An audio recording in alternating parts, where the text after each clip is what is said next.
opinion is on abortion. Life begins at conception. But about abortion specifically, why do you think abortion's wrong specifically? Well, you agree murder is wrong? I agree. Okay, so this is where we get to the question, right? Because what is it about murder you say is wrong? Like, why is murder wrong? Well, because it's a human being, not just because it has consciousness or because it's of a certain age, because it's a human.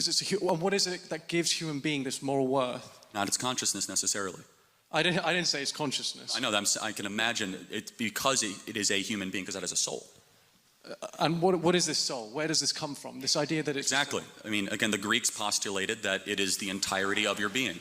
Okay, you guys can laugh. I mean, it's true. I mean, every civilization has had a different belief, but agreed upon ethical monotheism, which is the creed of the West and what the birth certificate of my country articulates, is that every human being is more than just matter, it's more than just a clump of cells, but it also has an invisible element to you that will live beyond you. Fine, so, I mean, can you say that comes from the Bible, or where else do you get that from? Ethical monotheism, which is the creed of the West. And again, the Declaration of Independence mentions God 4 times. The founders were explicitly believed not in a secular morality, but a divinely given one, of at least this idea that there is a God and you are not him. And let me ask you, what is the first stage of human development? So I mean, this is the thing, right? We can take it from the sperm being generated in the father and the oocyte being generated in the mother, right? They fuse at birth, conception, sorry. The only thing that happens at conception is these 2 cells fuse. Right? No, DNA is created. A zygote. DNA is not created. A DNA, no, that's not true. The DNA, Charlie, DNA coding at the zygote. Hold on, time out. I'll let you finish. Does a zygote have a unique marker? Charlie, DNA... Does a zygote have a unique marker? You have to let me speak. You have to... Answer it, yes or no. Does a zygote have a unique marker?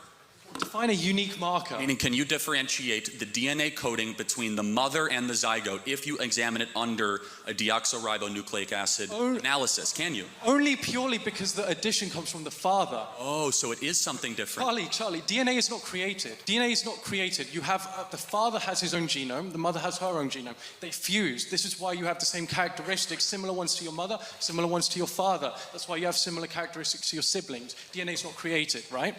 So when you ask me, where does a human being come from?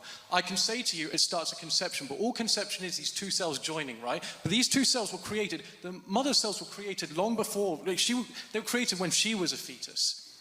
So there's none of this DNA being produced, right? So we can't establish, the only thing that happens at conception is these two cells fuse. Now this idea that means that for some reason, suddenly that moral worth comes in, but it wasn't there before when you had these 2 cells who had half the DNA.